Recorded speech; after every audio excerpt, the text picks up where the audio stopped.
Elections Part 2. Now that we've covered some basic voting theory, we want to talk a little bit about the stuff you're going to be voting on, not just in the next election you'll encounter, but in the elections going forward. The first thing to think about is that you're going to be voting on issues and for candidates from a lot of different parts of our federalist system. You'll have your federal and United States representatives, your state and county measures, your city measures, and even things which just affect your district. For example, that affect your BART district, your EB Mud district, or with AC Transit. For the state, you'll be voting on partisan offices. For example, voting for your governor, voting for your lieutenant governor, voting for your secretary of state, your controller, treasurer, attorney general, insurance commissioner, and member of the State Board of Equalization. These usually come all in one these all come in one shot, so you're going to see them all at the same time. So when you have an election for your governor, you'll have an election for your lieutenant governor as well. And all of these are state offices. So everybody in the same state, for example, I'll just go out and say, for most of this we're going to be talking about in this section, we're using California as an example. So if you live outside of California, you're going to have to bear with us for this one. So for the state of California, everybody, whether you live in San Diego or you live in Modoc County, you're going to be voting for the same folks, the same candidates for governor, lieutenant governor, secretary of state, etc. Secondly, you have candidates for United States office. For example, United States Senator or United States Representative. Now, as we've spoken about before, everyone in the state of California is going to be voting on the same candidates for United States Senator, and your United States Representative is going to be dependent on your particular district. And so you will vote depending on what district you're actually a part of based on where you live.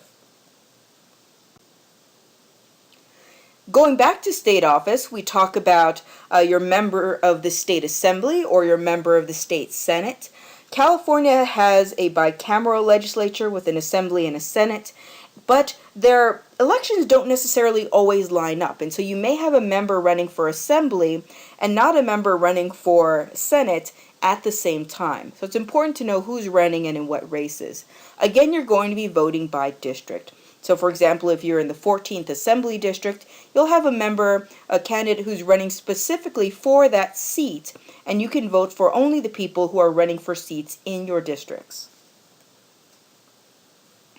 You also vote on the state judiciary. Believe it or not, we tend to not think of the judiciary when we think about elections, but in California we do vote on several parts of the judiciary, several candidates.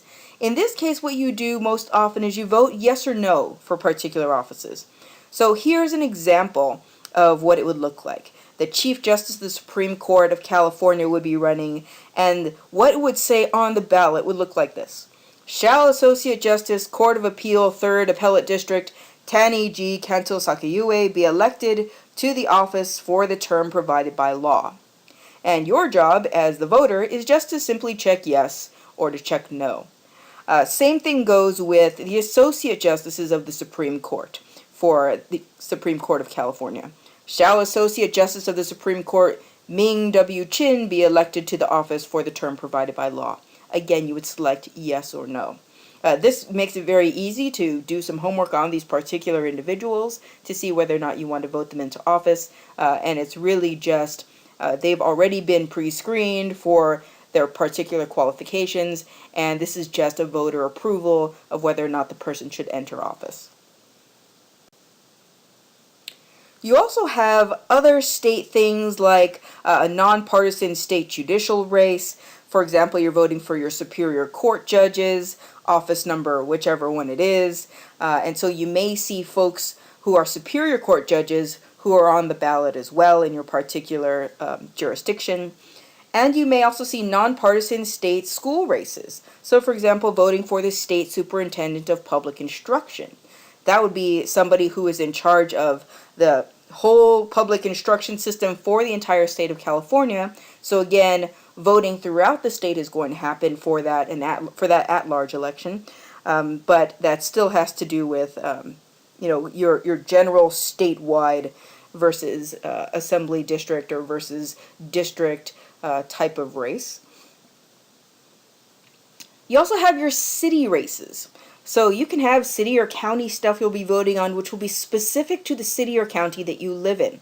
So the city of blank. This is where you vote for example, the members of your city council. So Oakland City Council may have 3 seats open, and so you vote for who you want to fill those seats. There's also the city attorney, which in some jurisdictions is elected, in some jurisdictions is appointed, but the city attorney is the person who is in charge of sitting with the city council and making sure that they get the city council's questions answered about legal issues. And so if you see a city attorney on your ballot, that's who that person is. If you don't, it may be because they're not up for re-election or because you're in a jurisdiction where that person is appointed by the city council and is not an elected position. We also have district races. I mentioned these a little bit before, but there's something that we generally don't think about very much, and then you see them on the ballot and you're surprised. We vote for AC transit districts? Yes, we do. We vote for the directors for AC transit districts. We vote for the different representatives there. And same thing for EB MUD, which is the East Bay Municipal Utility District. We vote for directors there in the different wards. So again, these would be based upon what particular AC transit district you lived in, or what particular East Bay MUD district or ward that you lived in. So you may be aware that you live in districts for purposes of your state senate, state assembly, congressional seat, for example, but there are a lot of other districts, water districts, school districts. And so when you're thinking about these local races and they're coming out of your districts, it's good to do a little homework and figure out what district you live in and what the history of that district has been to know exactly how you want to vote in that race. Other stuff you'll be voting on: measures, propositions. In California, we do have a system where you can submit propositions to the ballot that can be put there either by the initiative process through the voters themselves or through the state legislature. You'll see a couple of different propositions.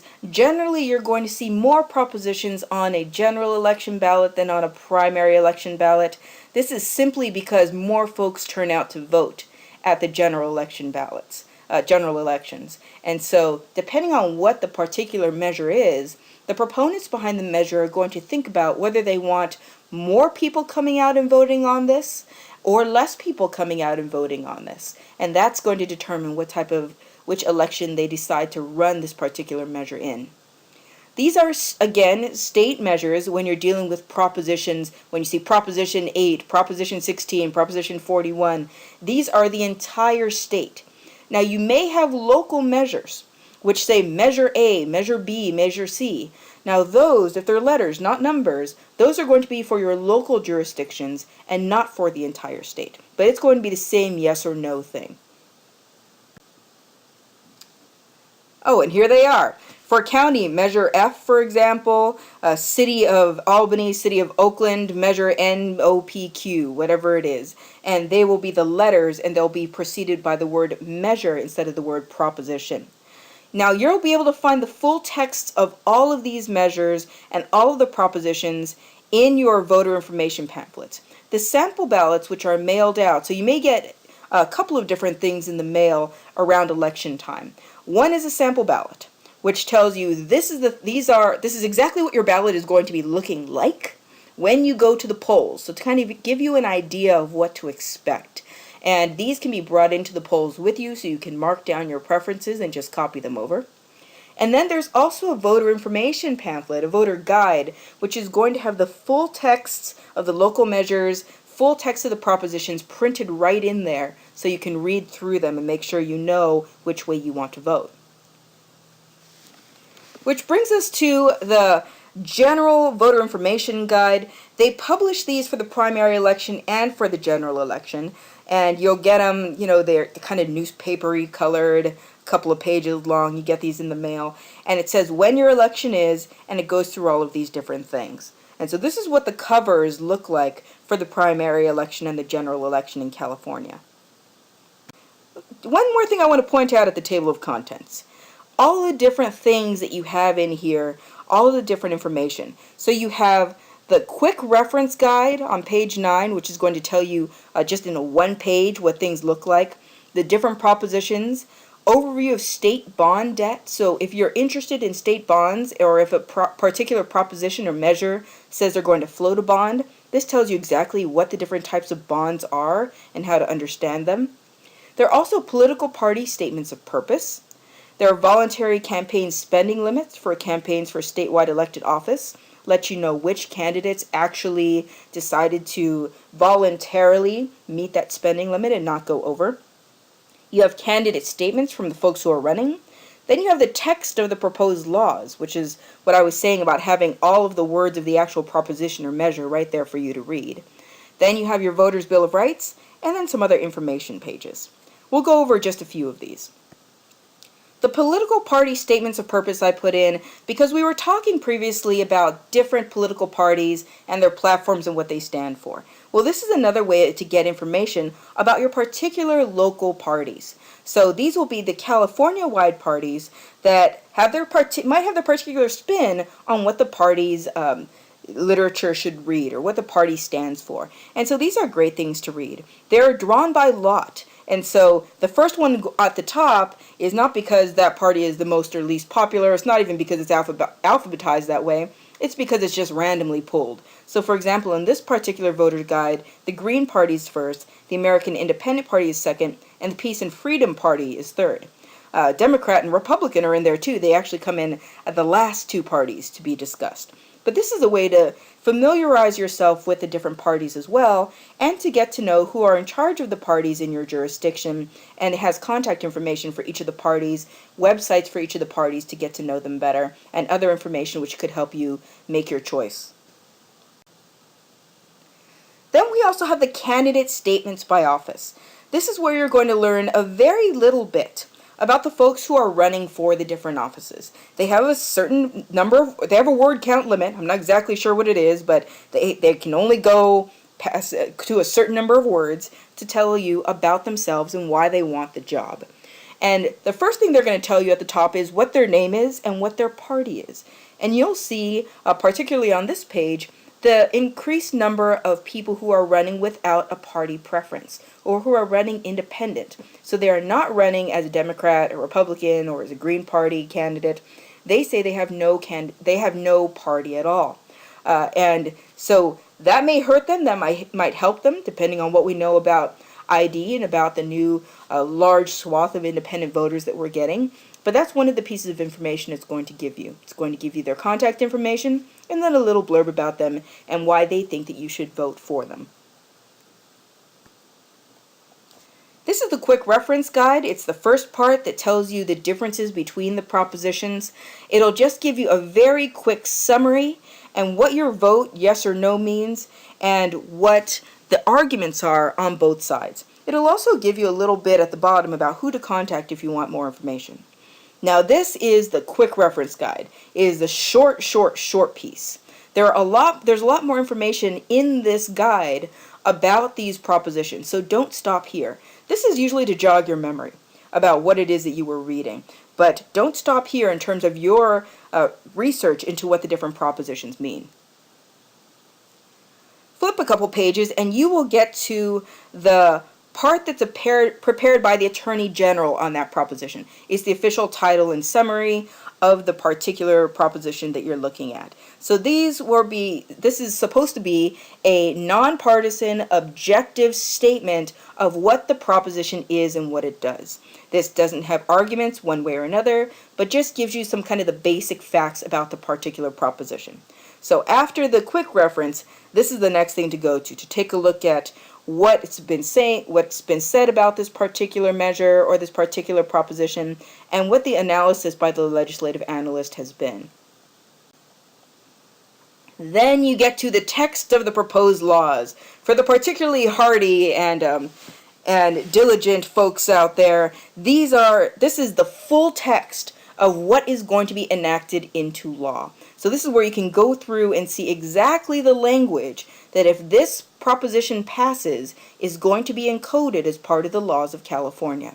So also very important to read because there may be something in here which you think is important, that the folks who wrote the summaries didn't think was that important, and so they didn't include. So good to go through all the pages, leave the guide on the toilet tank for a couple days, and you'll get through it. Like I said, there are materials available online, so you can go and get your Secretary of State voter guide right now for the upcoming election at voterguide.sos.ca.gov. It's going to have all of this information in a PDF form, and you can print out or download any part that you like. For the sample ballot, that's going to be taken care of by your particular county.